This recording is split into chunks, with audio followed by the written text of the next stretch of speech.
दिवस के अवसर पर 1971 के ऐतिहासिक युद्ध में अपने शौर्य से पाकिस्तानी सेना को घुटना टेकने के लिए मजबूर करने वाले भारत के जाबाज जवानों को नमन किया है। लिखा है कि मां भारती के वीर सपूतों की गौरव गाथा भावी पीढ़ियों को सदैव गौरवान्वित करती रहेंगी।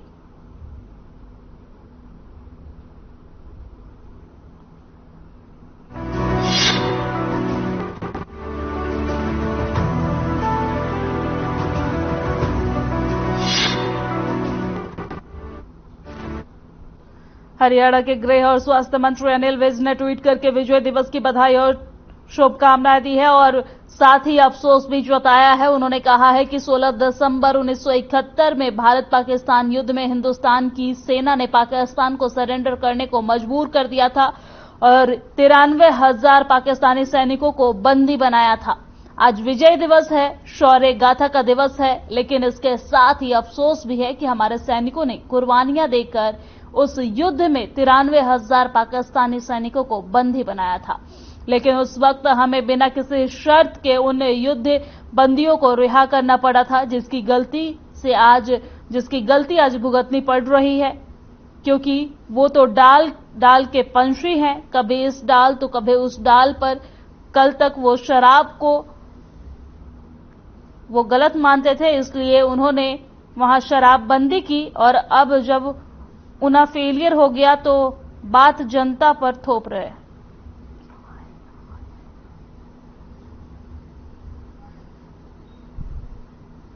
क्योंकि वो तो आज विजय दिवस है। 16 दिसंबर सन 1971 के दिन हिंदुस्तान पाकिस्तान के युद्ध में हिंदुस्तान के जाबाज फौजियों ने पाकिस्तान के घुटने टिका दिए थे।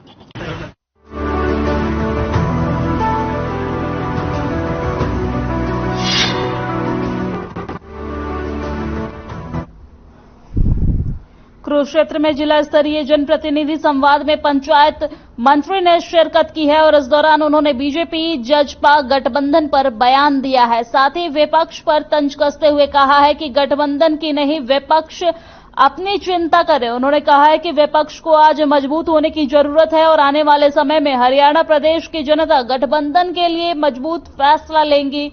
देवेंद्र बबली ने अधिकारियों को चेतावनी देते हुए कहा है कि हमारी सरकार जीरो टॉलरेंस पर काम कर रही है। वहीं देवेंद्र बबली ने नए जनप्रतिनिधियों से संवाद भी किए हैं और इस दौरान उन्होंने गांव में कूड़ा प्रबंधन निस्तारण के लिए 3 जिलों में पायलट प्रोजेक्ट पर बात रखी है।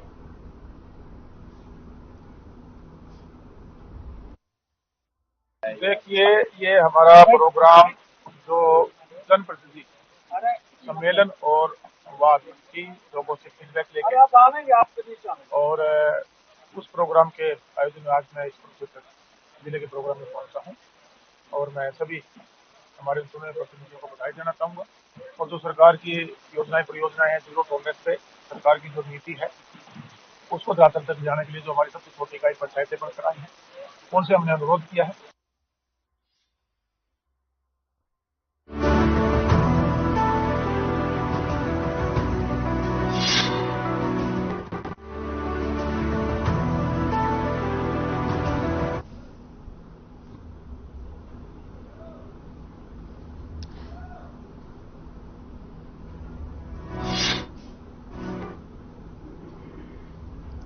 सरकार के आदेश अनुसार प्रदेश भर के नवनिर्वाचित सरपंच और जिला परिषद के सदस्यों से मिलकर ग्रामीण क्षेत्रों का विकास तेजी से करना चाहती है और जिसके चलते पिछले काफी समय से पंचायत मंत्री देवेंद्र सिंह बबली हरियाणा के विभिन्न जिलों में जाकर वहां के नवनिर्वाचित सदस्यों से मिल रहे हैं। और इसी कड़ी में देवेंद्र बबली ने अंबाला जिले के सभी नवनिर्वाचित पंच सरपंच और जिला परिषद के सदस्यों से मुलाकात की है। नवनिर्वाचित सदस्यों से रूबरू होते हुए देवेंद्र बबली ने ग्रामीण क्षेत्रों को नई एक दिशा देने की बात कही है। उन्होंने कहा है कि ग्रामीण क्षेत्रों में अब नए विकास किए जाएंगे। सिर्फ सड़कें बनाना ग्रामीण क्षेत्र का विकास नहीं है, बल्कि लोगों को पूरे तरीके से मूलभूत सुविधाएं भी पहुंचाना और उनकी जरूरत के हिसाब से ग्रामीण क्षेत्रों में विकास करना है।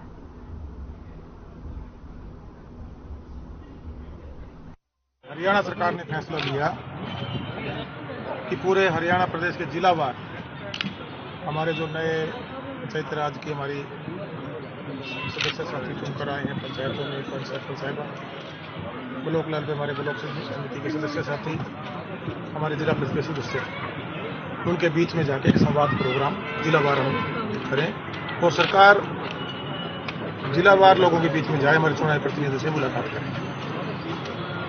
उसी सिलसिले में आज मैं जिला अम्बाला में आया हूँ और आपने देखा होगा कि ये एक नया फैसला सरकार ने और लिया कि गांव लेवल पर, ब्लॉक लेवल पर जिला लेवल पर सदस्य समारोह।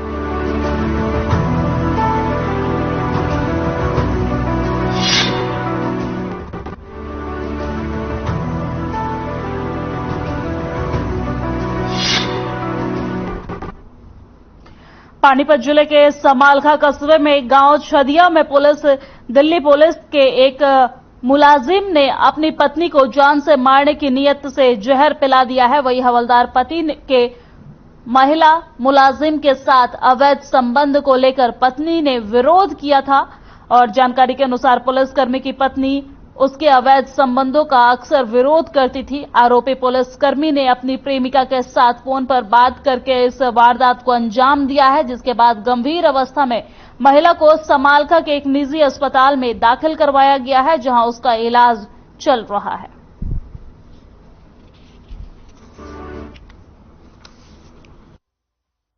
एक लड़की है, उसके भाई ने कंप्लेंट दी है कि उसका जो जीजा है और उसकी एक कोई साथी कर्मचारी है, उन्होंने इसकी बहन को जहर की गोलियां देकर मारने की कोशिश की है, जिसमें एफआईआर लॉन्च कर लिया। अभी तफ्तीश कर रहे हैं उसमें।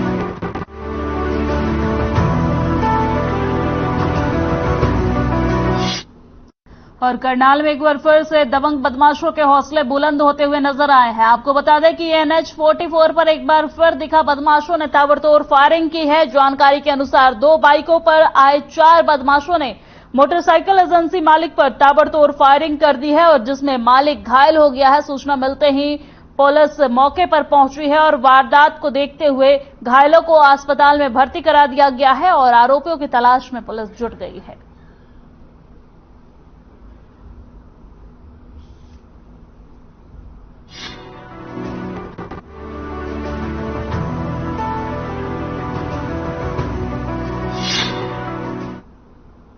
यमुनानगर में कोहरे की वजह से दर्दनाक सड़क हादसा हो गया है, जिसमें बाइक सवार एक युवक की मौत हो गई है। घायल युवक को सिविल अस्पताल में लाया गया है, जहां डॉक्टरों ने उसे मृत घोषित कर दिया है। मृतक की पहचान न्यू जैन एवेन्यू कॉलोनी के रहने वाले गुरु कृपाल के रूप में हुई है और अभी 10 दिन पहले ही उसकी शादी हुई थी। युवक ड्यूटी जाने के लिए घर से निकला था। घर से कुछ ही दूरी पर जाने के बाद कोहरे की वजह से उसकी बाइक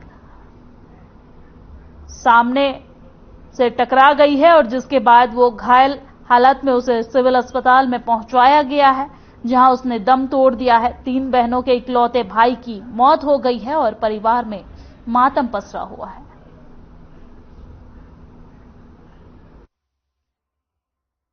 ये तो अपने घर से अपने नौकरी के लिए निकल रहा था, 8:50 की बात है।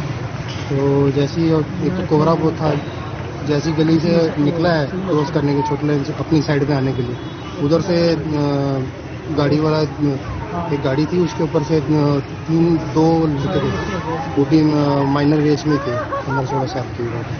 तो उनसे वो हिट हुआ, हिट होकर फिर ये एकदम जमीन पे गिरी है, तो सिर के बल गिरा तो वहाँ पे चोट लगी है। तो फिर उसे सिविल हॉस्पिटल लेके आए, तो सिविल हॉस्पिटल आगे डिक्लेयर हुआ कि एक्सपायर है।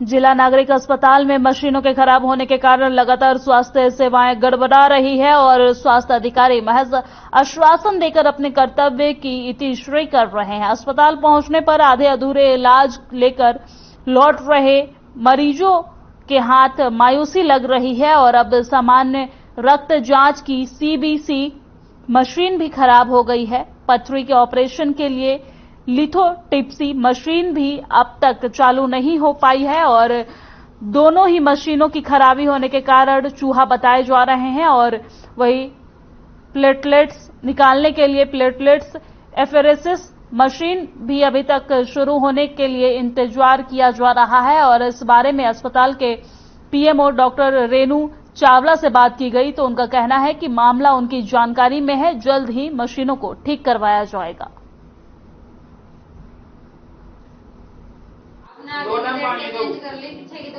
हाँ, मुझे लैब के इंचार्ज ने बताया है कि मशीनें खराब हुई हैं। हमने इंजीनियर को बोल दिया है, वो 2 या 3 दिन में आके ठीक हो जाएंगी।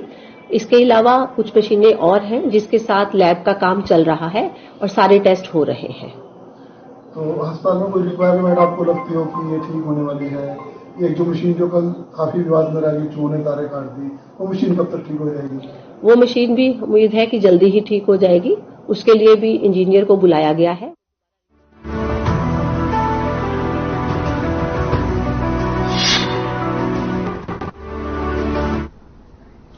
सिख धर्म की राजधानी और बाबा बांदा सिंह बहादुर की कार्यस्थली रही लोहगढ़ को हरियाणा सरकार ने नया स्वरूप देने का फैसला लिया है। सीएम मनोहर लाल 1 जनवरी को यमुनानगर के लोहागढ़ में आधारशिला रखेंगे। हरियाणा के मुख्यमंत्री के अतिरिक्त प्रधान सचिव अमित अग्रवाल ने विभिन्न अधिकारियों के साथ क्षेत्र का दौरा किया है और इस दौरान उन्होंने बताया है कि मुख्यमंत्री मनोहर लाल ने बाबा बंदा सिंह बहादुर की कर्मस्थली को नया स्वरूप देने के निर्देश दिए हैं। वहीं सिख गुरुद्वारा प्रबंधक कमेटी के सदस्य गुरविंदर सिंह और संत कर्मजीत सिंह ने इसके लिए मुख्यमंत्री का धन्यवाद किया है।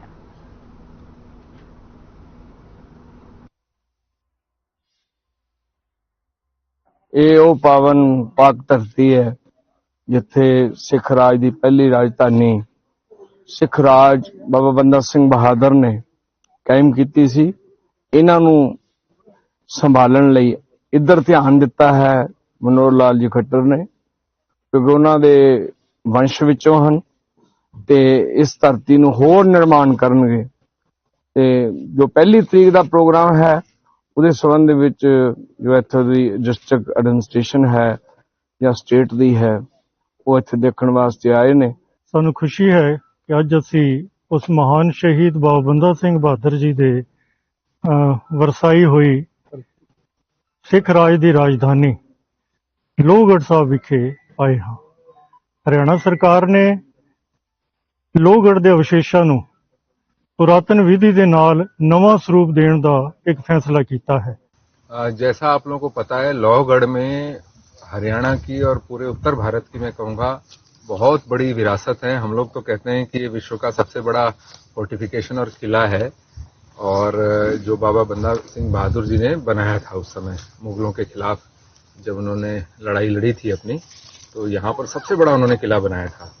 तो वो जो एक लेगेसी है उसको स्पेशली आज़ादी का अमृत महोत्सव जैसा कि हम इस साल अभी मना रहे हैं, तो उसके कॉन्टेक्स्ट में इस लेगेसी को माननीय मुख्यमंत्री जी ने चाहा है कि ये जो अनटोल्ड स्टोरी है, अनसंग हमारी हीरोज है, उस कड़ी में इसकी कहानी त्याग, बलिदान और शौर्य की बाबा बंदा सिंह बहादुर जी की वो पूरे विश्व को और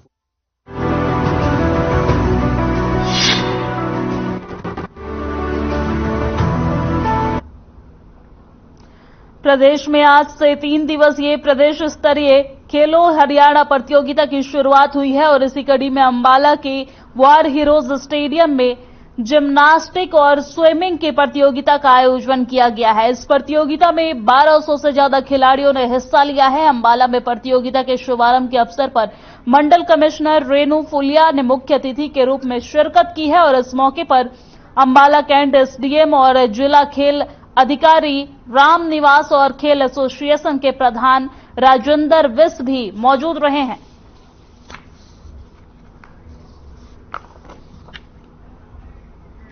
नियमों का हमने यहाँ स्टेडियम में खेलो हरियाणा जो गेम्स हैं उनका शुरुआत की है। इसमें लगभग 1200 से ज्यादा बच्चे हरियाणा से पार्टिसिपेट कर रहे हैं। इसमें हमारे अंबाला जिले को 2 प्रतियोगिताएं मिली हैं, जिसमें एक तो जिम्नास्टिक है और एक स्विमिंग है। तो इसमें सभी जो स्विमिंग की प्रतियोगिताएं होंगी वो भी यहाँ होंगी और जो जिम्नास्टिक है वो भी सभी प्रतियोगिताएं यहाँ होंगी, क्योंकि जिम्नास्टिक शुरू से ही अंबाला से जुड़ा हुआ है। और जैसा अभी हमारा जो स्विमिंग पूल है वो भी ऑल वेदर स्विमिंग पूल है, तो इसमें बच्चों को कोई स्विमिंग में भी कोई दिक्कत नहीं होगी और सब बच्चे स्विमिंग का भी आनंद लेंगे। अम्बाला छावनी के लिए बड़ी हर्ष की बात है कि हरियाणा सरकार ने हमारे यहाँ पर जिम्नास्टिक और स्विमिंग का जो स्टेडियम को देखते हुए जो कि बहुत ही उच्च स्तर के बनाए गए हैं, यहाँ पर खेलो हरियाणा की दोनों गेम्स अलॉट करी हैं। इसके लिए मैं हरियाणा सरकार का बड़ा शुक्रिया करता हूँ, क्योंकि जिम्नास्टिक एसोसिएशन का और डिस्ट्रिक्ट स्विमिंग एसोसिएशन का मैं दोनों तरफ चेयरमैन हूँ। इसलिए मेरी जिम्मेदारी है कि यहाँ जो बच्चे आए हैं उनको किसी भी प्रकार की असुविधा ना हो।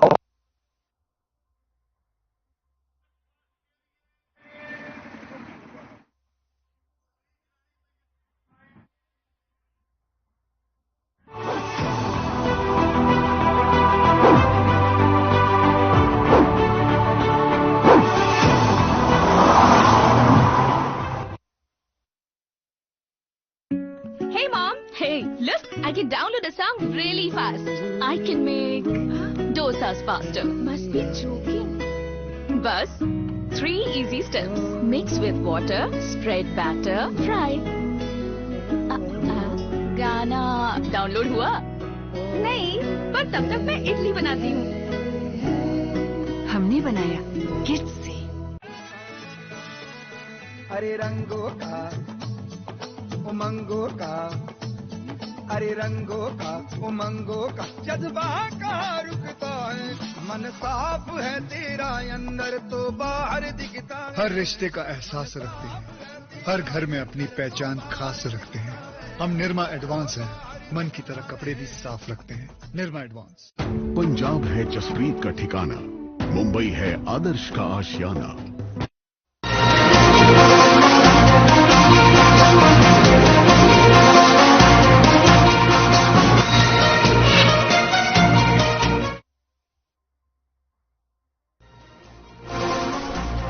पति को सरकारी नौकरी दिलाने के नाम पर एक महिला की किडनी निकालने का मामला सामने आया है। महिला का आरोप है कि किडनी निकालने के लिए पहले सभी सरकारी दस्तावेज दिल्ली में भी फर्जी बनवाए गए हैं और पीड़ित महिला के पति और बच्चों को जान से मारने की धमकी देकर उनको 1.5 साल तक अपने घरों में बंधक बनाकर रखा गया है। आरोपी ने महिला की फर्जी शादी की रजिस्टर्ड कराई है और महिला का आरोप है कि फरीदाबाद के QRG मोरिंगो अस्पताल के डॉक्टर और स्टाफ भी आरोपियों के साथ मिले हुए हैं और इस अस्पताल में उनकी किडनी निकाली गई है। किडनी निकलवाने के बाद पीड़ित महिला का इलाज भी नहीं कराया गया है। महिला का कहना है कि उसके पूरे शरीर में इन्फेक्शन फैल रहा है और अब आरोपी उसे जान से मारने की धमकी दे रहे हैं। पीड़ित महिला ने पुलिस कमिश्नर फरीदाबाद से न्याय की गुहार लगाई है।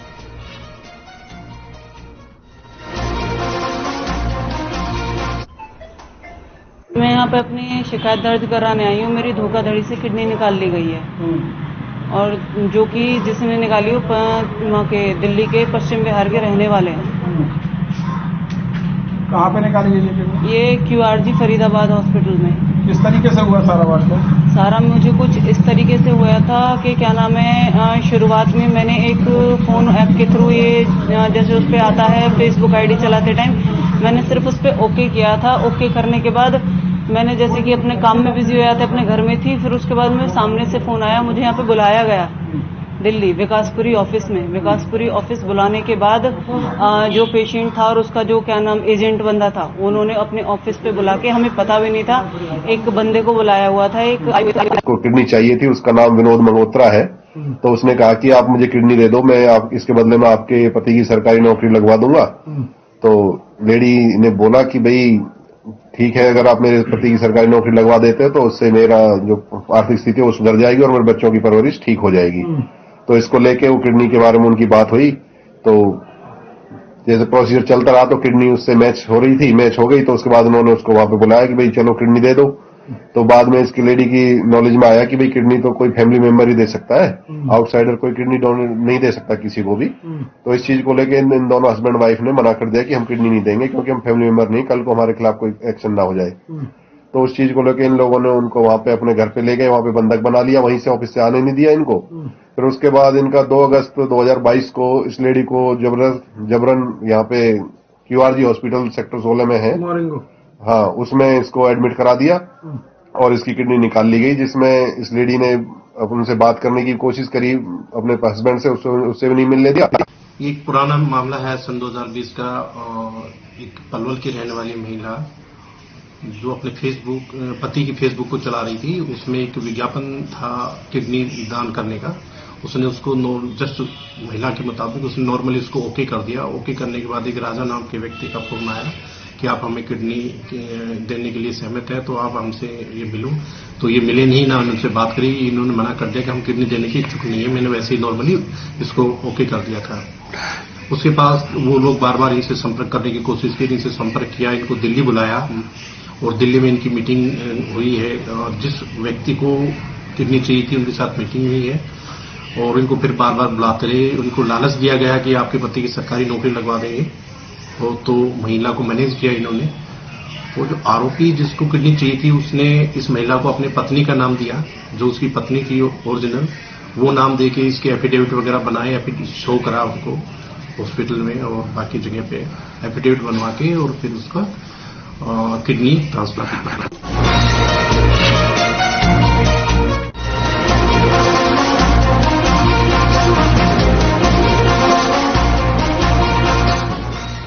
सराय मॉडर्न सीनियर सेकेंडरी स्कूल में टीचर की कमी से जूझ रहे विद्यार्थियों ने स्कूल के बाहर इकट्ठा होकर नारेबाजी करते हुए विरोध प्रदर्शन किया है। विद्यार्थियों का कहना है कि पिछले कई सालों से स्कूल में शिक्षक की कमी है और कई बार स्कूल के प्रिंसिपल से भी इस बारे में कहा गया है, लेकिन अभी तक शिक्षक स्कूल में नहीं आए हैं। 9वीं और 10वीं, 11वीं और 12वीं में हर क्लास में 1 से 2 शिक्षक की कमी है और जिसकी वजह से पढ़ाई करने में परेशानी हो रही है।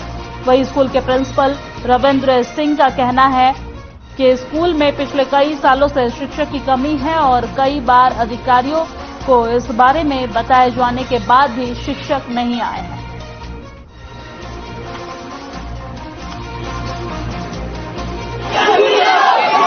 सर, विद्यालय में अध्यापकों की शुरू से ही कमी है। जो 3 महीने हो गए आए हुए और मैंने आते ही पहले उपायुक्त महोदय से भी निवेदन किया था और उनको हमने लेटर भी दिया। डीओ मैडम को भी हम अवगत करा चुके हैं, उच्च अधिकारियों को भी हमने स्टेटस भेज दिया है। अब पहले से भी टीचर और भी कम हो गए। कुछ टीचर सेंटा में चले गए हैं और कुछ गेस्टों का ट्रांसफर हुआ तो गेस्ट आए नहीं।